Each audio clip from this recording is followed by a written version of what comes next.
Nega Oltin O'rdaga o'zbeklar yaqinroq? Oltin O'rda Chingizxonning o'g'li Jo'ji asos solgan davlat bo'lib, uning xalqi asosan turkiy qabilalar Qipchoq, Nayman, Qo'ng'irot, Qarluq, O'g'uz, Barlos va boshqalardan iborat edi. Bu qabilalarning ko'pchiligi keyinchalik o'zbek xalqining etnik asosini tashkil qilgan, ya'ni Oltin O'rda o'zbeklarning ajdodiy ildizlaridan biri. Oltin O'rda hukmdori O'zbekxon islomni davlat dini sifatida qabul qilgan. U davrda musulmon bo'lgan o'rda aholisi o'zbek deb atalgan. Shuning uchun tarixda Oltin O'rda davrida o'zbek nomi siyosiy atamaga aylandi deyiladi. Demak, o'zbek so'zi Oltin O'rdaning yuragida paydo bo'lgan. Oltin O'rda davrida islom dini kuchaydi.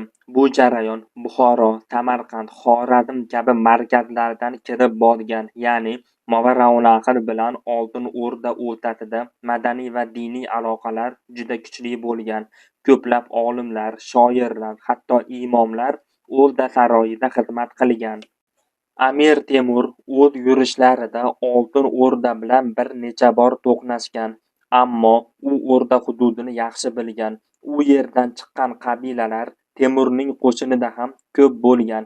Temuriylar davrida ham Oltin O'rda avlodlari bilan uzviy aloqalar davom etgan.